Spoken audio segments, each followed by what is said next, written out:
3000 milliards.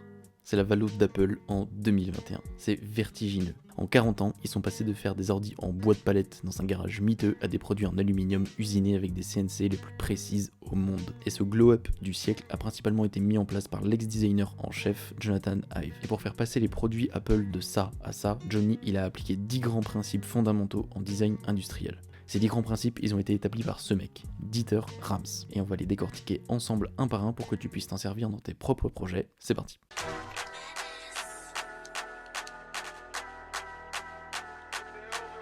Les Français n'ont pas de culture design. Mais juste avant, pour ceux qui savent pas encore qui c'est, Dieter Rams, je vais vous faire un petit résumé rapide de sa vie. C'est un designer allemand né en 1932 dans la ville de Wiesbaden. Il est encore vivant aujourd'hui, il a 89 piges et il vit sa petite vie pépouze dans sa petite maison de campagne avec sa meuf. Jusqu'à là, y a rien de ouf, c'est un mec comme un autre. À un détail près, c'est que c'est une véritable légende vivante du design industriel contemporain. Il a bossé pendant plus de 35 ans chez Braun, où là-bas il a conçu et supervisé plus de 500 produits qui pour la plupart n'ont pris aucune ride alors qu'ils ont plus de 25 ans. Dieter Rams y représente l'école du fonctionnalisme, c'est-à-dire qu'avec lui tout va avoir une utilité, un intérêt et une fonction. Rien n'est là par hasard. Si l'objet est blanc, il y a une raison. Si la texture est lisse plutôt que granuleuse, il y a aussi une raison. Et si l'objet a des bords ronds plutôt que droits, il y a aussi une raison. D'ailleurs, en faisant cette vidéo, je suis tombé sur une vidéo de lui qui est en incompréhension totale devant des pièces des designers contemporains qui font des absurdités sans nom. Das. Wäre mein. Ich kann immer sagen, ich weiß nicht. Ja, okay. Ich kann nicht mit solchen Dingen. Unordnung, ich mag sehr gerne geordnete Unordnung. Die finde ich weder geordnet, noch ist es richtige Unordnung. Solche Dinge finde ich einfach unnötig. Ensuite, il faut savoir un truc au sujet de Dieter Rams, c'est qu'il a toujours détesté la mode. Alors en même temps, vu comment il est sapé, c'est pas dur à deviner, mais pour lui, un objet avec des formes et des couleurs du moment, donc c'est-à-dire que si le rouge est à la mode et que tu fais un objet rouge parce que c'est la mode, c'est une hérésie totale. Ça sert à rien, à part créer une obsolescence prématurée de ton objet. Au contraire, lui, il préfère de loin être respectueux du client, de celui qui va acheter et aussi de l'environnement en concevant des systèmes qui sont purs, intemporels avec lesquels on peut grandir. Et c'est tout ce travail sur la pureté des produits qui a considérablement influencé notre ami Jonathan Ive et par conséquent Apple dans sa globalité. Mais à un moment de sa carrière, au début des années 1980, Dieter Rams était soucieux de l'état du monde autour de lui. Il y avait trop de produits qui étaient inutiles et jetés beaucoup trop vite. Il s'est alors posé sans cesse la même question: est-ce que mon design est bon? Et tout comme un boulanger peut se demander si ses croissants sont bons, chaque designer ou chaque créateur se pose sans arrêt cette question pour toutes ses créations. Alors pour savoir si un design est bon, il a créé cette fameuse liste extrêmement célèbre des 10 principes les plus importants pour un bon design, et on va les voir tout de suite. Le tout premier point pour savoir si ta création, ton projet ou ton concept est bon, c'est de te demander s'il est innovant. Selon Rams, c'est indispensable d'avoir une innovation dans un produit. Ça va retenir l'attention du consommateur et créer une nouveauté, donc une certaine désirabilité pour le produit. Et d'un autre côté, ça va aussi relancer une dynamique économique entre les entreprises qui vont toujours chercher à dépasser leurs concurrents. Mais à contrario, c'est une course à l'innovation qui s'enclenche, et ça peut pousser à une consommation excessive. C'est typiquement le cas des iPhones qui est amélioré chaque année sans forcément révolutionner le marché à chaque fois. On appelle ça une innovation incrémentale. C'est l'un des 4 grands types d'innovation, les autres étant les innovations adjacentes, disruptives et radicales. Sauf que toutes ces innovations techniques et technologiques, elles ont leurs limites, et ne sont en rien gage d'un succès futur d'un produit. Et c'est là que va intervenir le deuxième point: un bon design rend le produit utile. Alors, je te vois venir, ça peut sembler hyper bateau de dire ça comme ça, parce que 90% des objets qu'on achète, qu'on trouve dans les magasins sont utiles. Et en général, on les achète pour leur utilité, justement. Mais une bonne conception va mettre l'accent uniquement sur l'utilité d'un produit en se foutant totalement du reste. Tout ce qui sert à rien, ça dégage. Ça pourrait nuire à l'usage du produit et à sa compréhension. Par exemple, les cafetières de la marque Bialetti ou Bodum vont à l'essentiel. Elles sont la définition même d'un produit facilement utilisable, hyper simple, il n'y a pas de notice, pas de bouton, ni même de bruit infernal, et encore moins d'électronique, ce qui rend le produit immortel à toute obsolescence programmée et devient donc intemporel. Un minimum de matière pour une fonction unique. C'est donc tout l'inverse des machines à café par exemple qui ont plein de boutons et qui sont remplies d'électronique et qui pètent au bout de 2 ans. Mais même si le fonctionnel c'est un point capital pour créer un bon produit, ça va pas te permettre d'en vendre plus. Et c'est là que va intervenir le troisième point: un bon design doit être esthétique. La qualité esthétique d'un produit fait partie intégrante de son utilité. Sauf que l'esthétique c'est assez subjectif, et donc le point que Dieter Rams met en avant là, il peut être discuté, et selon moi, c'est un critère qui n'est pas vraiment très fiable. Mais pourtant, aujourd'hui, c'est devenu un point crucial à la désirabilité d'un produit, à sa reconnaissance et à son acceptation aux yeux du consommateur. Pour une même utilisation, un bel objet se vendra beaucoup mieux qu'un objet lambda sans forcément recherche de style très poussé. Parce que l'humain, il a un raisonnement hyper primitif là-dessus. Quand c'est joli, c'est bon, quand c'est moche, c'est mal.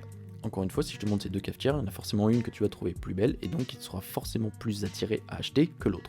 Et ce raisonnement instinctif, on l'a pas qu'avec les objets, on l'a aussi entre êtres humains. Une personne qu'on va trouver belle sera à première vue plus digne de confiance, plus intéressante et plus abordable. Ça s'appelle le pretty privilege, et ça s'applique aussi aux objets. Mais t'as beau faire le plus bel objet de la Terre, si personne n'est foutu de comprendre à quoi il sert et comment il fonctionne, il est totalement inutile. Et c'est là qu'intervient le quatrième point pour te guider là-dessus, un bon design doit être compréhensible. Par compréhensible, ici, il faut comprendre que la structure du produit doit être clarifiée au maximum. Par exemple, ça c'est clair, ça c'est de la merde. C'est nul. Pourquoi ? Parce que déjà, il y a beaucoup trop de boutons et que personne sur cette terre ne sait à quoi ils servent. Ces télécommandes sont des hérésies en termes d'esthétisme et surtout en termes d'utilisation. Putain, les piles, merde! Il faut soit appuyer sur tous les boutons pour savoir à quoi chacun correspond, ou alors se péter les yeux en lisant la notice en caractère 6. Donc en gros, plus on va ajouter d'éléments, plus on va compliquer le choix et l'expérience de l'utilisateur. Pour moi, rajouter des trucs, c'est une forme de faiblesse et de fainéantise intellectuelle, parce que le plus dur, c'est de retirer des trucs. Léonard de Vinci l'avait extrêmement bien compris il y a des années, en disant « La simplicité, c'est la sophistication ultime ». Mais cette simplicité, elle est bien souvent accompagnée d'une certaine sobriété, et c'est ce qu'on va voir dans le 5e conseil de Dieter Rams, un bon design doit être discret. En général, les produits qui répondent à un objectif sont comme des outils. Ce sont ni des objets décoratifs, ni des œuvres d'art. Donc leur design doit être hyper neutre et retenu, afin de laisser place à l'expression et à la personnalité de l'utilisateur. C'est pour ça d'ailleurs que les Mac n'ont aucune personnalité. Il n'y a pas de décoration, il n'y a pas d'artifice, chacun est libre de le décorer à sa manière. Ce principe est encore suivi à la lettre par énormément de grosses sociétés du monde comme Apple, Bose, Braun ou Netatmo. La dépersonnalisation d'un objet est l'une des clés d'un bon design discret. Et ce que j'entends par dépersonnalisation, c'est d'utiliser des couleurs et des matériaux hyper sobres pour être interprétés librement et compris instinctivement par tous les consommateurs. L'objet est présent sans être forcément remarqué. C'est particulièrement le cas sur des objets intégrant de la technologie qui deviennent de plus en plus impersonnels pour séduire le plus grand nombre de monde et réussir à s'immiscer chez les gens. C'est le cas des caméras Netatmo ou des assistants vocaux par exemple. Et maintenant on va arriver au 6e point, un bon design doit être honnête. Alors ce point-là il s'adresse un peu plus globalement aux entreprises qui veulent bâtir une marque forte et des produits fiables sur le long terme. Parce que de manière générale, une bonne conception, elle n'essaie pas de rendre le produit plus innovant, ou plus puissant, ou plus précieux qu'il ne l'est en réalité. Il n'essaie absolument pas de manipuler le consommateur avec des promesses ou des prix foireux. Et de toute manière, il n'y a aucun intérêt à faire ça. Parce que mentir, aujourd'hui, ça se sait instantanément. Avec Twitter et les tests YouTube, c'est primordial de faire des objets honnêtes, qui ne vont pas mentir sur leur durabilité, sur leur puissance, sur les matériaux, ou sur la solidité, car ça va se voir instantanément et tout le monde va cracher dessus. Question que je me suis fait avoir avant même déjà d'essayer. Par exemple, si demain Sony sort un casque avec des promesses fabuleuses, Pepe Garcia va faire une vidéo dessus pour dire réellement son ressenti et dire si c'est un vrai bon casque ou non. Il faut comprendre qu'un produit honnête, c'est un cercle hyper vertueux. Les avis seront positifs, ce qui va améliorer l'image de la marque et donc attirer de nouveaux clients gratuitement. Et de bons exemples de marques là-dessus, ce sont les casques Bose par exemple, les t-shirts de la marque Asphalt ou les chaussures Veja. Ce 6e point, il est en lien direct avec le 7e conseil de Dieter Rams, un bon design doit être durable. Un bon produit bien pensé évite d'être à la mode tout simplement pour ne jamais être démodé. C'est aussi simple que ça. Stark le dit lui-même, la durabilité, c'est aujourd'hui devenu l'un des points les plus importants dans la conception d'un objet. Ça limite la pollution et permet une très faible baisse de la valeur à long terme du produit. Mais plutôt faire du durable. L'important aujourd'hui, c'est de durer, la longévité. Avant, vous achetiez votre mini-jupe pour vous et pour 3 mois. Maintenant, votre mini-jupe, il faut l'acheter pour vous, pour votre fille, pour votre petite fille. Les bons designs, on les reconnaît parce qu'ils durent des années, des dizaines et des dizaines d'années, voire une vie entière. Pour vous donner des exemples de conception durable, il y en a des centaines. On pourrait parler des briquets Zippo qui ont traversé les âges. Les clés à molette aussi sont un très bon exemple, qui sont des objets et des outils immortels, ou même le Bic Crystal, qui a réussi un coup de maître en design industriel. Mais j'ai récemment découvert une société qui a fait un truc vraiment stylé. Elle s'appelle Infento. C'est une boîte allemande qui fabrique des jouets pour enfants un peu particuliers. En gros, ils fabriquent des profilés en alu. Bon, alors dit comme ça pue du cul, ça donne pas du tout envie de jouer, et en vrai ça défonce parce qu'ils font ça.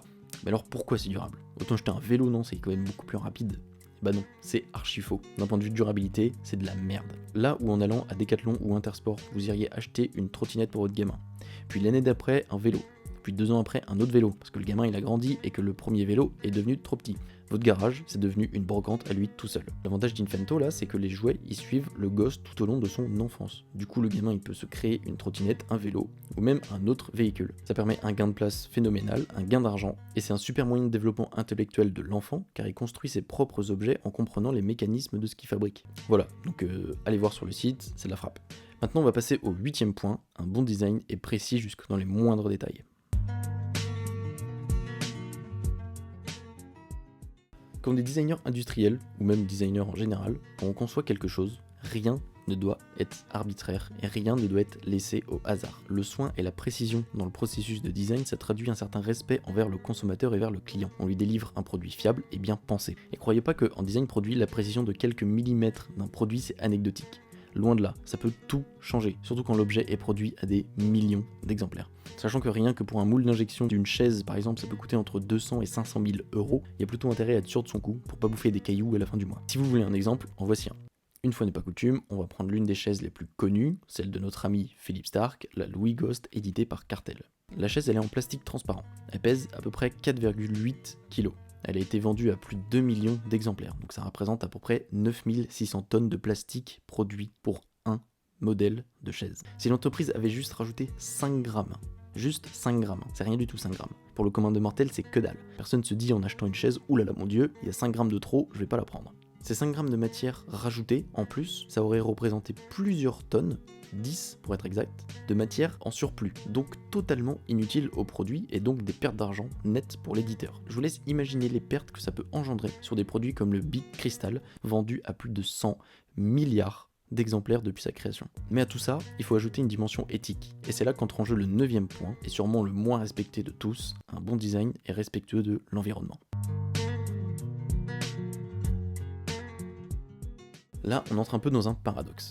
Production de masse et écologie. Malgré ça, les designers essayent tant bien que mal de contribuer de façon importante à la protection de l'environnement en préservant les ressources, en utilisant le moins possible, en trouvant des matériaux et minimisent la pollution, qu'elle soit physique ou qu'elle soit visuelle. Même si pour ne pas polluer, en tant que designer, mieux ne vaut rien faire. Car en fait, leur recyclage du produit, ça a un peu eu l'effet de cache-misère pour continuer à consommer, ce qui au final n'a pas forcément fait avancer les choses. Il faut faire du durable et non du recyclable. Sauf que l'écologie étant un point assez délicat et complexe à respecter pleinement pour les fabricants, ils préfèrent se rattraper en se concentrant sur le 10e et dernier point, un bon design doit être le plus petit possible. Dans ce 10e et dernier point, on va voir que si, la taille, ça compte, surtout en design industriel. Dans ce dernier point, Dieter Rams il englobe un peu tous les principes précédents. Plus c'est petit, moins il y a de matière. Et qui dit moins de matière dit moins de gaspillage, de pertes et de pollution environnementale. Et c'est donc plus rapide à produire avec de meilleurs rendements. Mais d'un autre côté, ça va demander beaucoup plus de temps de réflexion. Un produit compact, c'est tout bénef pour une entreprise. Et encore une fois, le meilleur exemple, c'est Apple. C'est la marque qui a la plus grande maîtrise de l'aluminium dans le monde. Tous leurs produits en aluminium sont usinés au micromètre près. Et pour vous faire une idée de ce que c'est les micromètres, c'est à peu près l'échelle de taille qu'on utilise pour mesurer une cellule animale. Il y a d'ailleurs une histoire assez célèbre à la confection du premier iPod qui raconte que Steve Jobs avait plongé le prototype de l'iPod dans un aquarium en disant « il y a des bulles d'air ». Ça veut dire qu'il y a encore de la place à l'intérieur, faites-le plus petit. Alors, raisonnement de génie ou alors folie écocentrique, je sais pas, mais ce genre de réflexion a mené Apple à atteindre des niveaux de précision jamais égalés dans l'histoire de l'industrie grand public, pour toujours essayer de gagner quelques milligrammes et quelques millimètres sur chaque nouveau modèle. Dieter Rams dira d'ailleurs que c'est la seule entreprise au monde qui arrive encore à appliquer tous ces principes en même temps, ou presque, pour tous les produits. Donc pour conclure, si tu devais retenir qu'un seul truc de cette vidéo, c'est de faire moins, mais mieux. Et c'est applicable pour tous les domaines de la vie. Moins de viande, mais de meilleure qualité. Moins de vêtements, mais de meilleure qualité, etc. etc. Parce qu'on a souvent tendance à être aveuglé par l'insignifiant, que ça en devient difficile de retrouver ce qui nous est essentiel. Merci d'avoir regardé ces vidéos, c'était Hugo, salut.